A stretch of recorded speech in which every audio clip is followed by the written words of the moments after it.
Hi dears, കുറച്ച് health ഇഷ്യൂസൊക്കെ ഉള്ളതുകൊണ്ടാണ് എന്നെ കാണാത്തത്. സൗണ്ടൊക്കെ ഓക്കെ ആയി വരുന്നേ ഉള്ളൂ.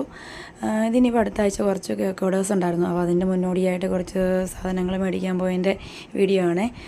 ടോപ്പേഴ്സൊക്കെ വേണമായിരുന്നു. അതുപോലെ തന്നെ എൻ്റെ ഒരു നോസിൽ മിസ്സിംഗ് ആണ്. അപ്പോൾ അതുപോലെ തന്നെ സെയിം നോസിൽ ഞാൻ തപ്പിയെടുത്തതാണ്.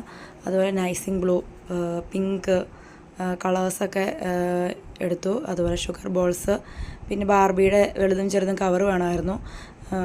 അതുപോലെ തന്നെ ബാർബിയുടെ കവറൊക്കെ ഞങ്ങൾ ഒന്നിച്ചിങ്ങനെയാണ് എടുക്കാറ്. പിന്നെ കുറച്ച് ഫ്ലവേഴ്സ് വേണമായിരുന്നു. ഇങ്ങനെ പോകുമ്പോൾ എല്ലാം ഒന്നിച്ചങ്ങ് എടുക്കും. അതുപോലെ തന്നെ കബാബിൻ്റെ സ്റ്റിക്ക്, ടോപ്പേഴ്സ് കൊടുക്കുന്ന ചെറിയ സ്റ്റിക്ക്. കബാബിൻ്റെ സ്റ്റിക്ക് എന്ന് വെച്ച് കഴിഞ്ഞാൽ നമ്മൾ ടോൾ കേക്കുകളൊക്കെ അഡ്ജസ്റ്റ് ചെയ്യുന്ന ആ സ്റ്റിക്ക് ഉപയോഗിച്ചാണ്. അതുപോലെ തന്നെ faux ball, golden dust, fondant, അങ്ങനെ കുറച്ച് സാധനങ്ങളൊക്കെ മേടിച്ചു. അതുപോലെ തന്നെ ഫ്ലവേഴ്സ് കുറേ തിരഞ്ഞ് എനിക്കിഷ്ടമുള്ളതൊക്കെ നോക്കിയെടുത്തു. ഇത്രയേ ഉള്ളൂ ഇന്നത്തെ വീഡിയോ. അപ്പോൾ എല്ലാവരും ഒന്ന് സബ്സ്ക്രൈബ് ചെയ്ത് സപ്പോർട്ട് ചെയ്തേക്കണേ. Thank you for watching.